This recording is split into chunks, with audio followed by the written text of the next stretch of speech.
Did the Gnostic teaching include or preclude the presence in man's nature of both the divine and human? R S Mead's response to this question, published in the Vahan in 1899. The Gnostic teaching on this point was identical with our own theosophical ideas. The Gnostics taught that the way up to union with the divine was divided into many stages, that men could become gods, and finally God. Believing as they did in evolution, they carried the idea to its logical conclusion, and perceived the patent fact that mankind as at present constituted, is in various stages of development.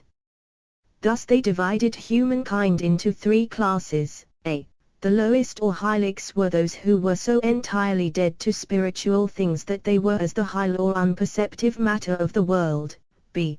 The intermediate class were called psychics, for though believers in things spiritual, they were believers simply, and required miracles and signs to strengthen their faith. C. Whereas the pneumatics or spiritual, the highest class, were those capable of knowledge of spiritual matters, those who could receive the gnosis. But the pneumatics themselves were also in various stages of advancement towards perfection. Gnosis was but the beginning of the way. Only when a man had become a Christ could one say that the divine was really manifest in him, though even then not fully. He had become a god, but not yet was he at one with the Logos. He was a son of God, but not yet God himself. On the other hand, the divine was in everything, in the lowest of men, in animals, in plants, in stones. For all things were made by him, and in him they live and move and have their being. But all below the Christ had the divine implicit in them and not yet unfolded.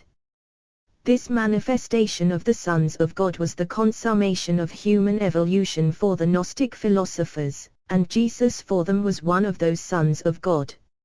In present-day theosophical nomenclature, this stage of perfection is spoken of as the attainment of the Evaic consciousness. This stupendous consummation marks a grand stage in the great journey, when the divine dominates the human, the point of balance being on what is called the buddhic plane. Only when the divine dominates the human does it becomes manifest. Until that stage is reached it is implicit, germinal, eumyphist.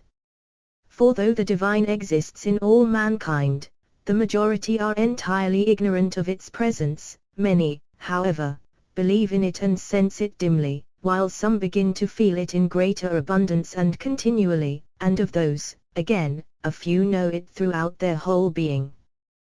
The divine and human are then actual in men only, for as Hermes says, he who has not the mind does not deserve to be called a man.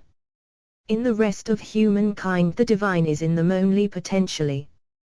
The difference between Gnostic and popular Christian doctrine on this point is that whereas the initiated philosophers taught a universal creed and a possibility for all men, the popular exaggeration erected an exclusive dogma which asserted that Jesus was, and will be, the only Christ, and still farther that he was very God of very God, thus confounding and confusing the verities of the Gnosis, and making the whole universe and Godhead center in Jesus of Nazareth alone.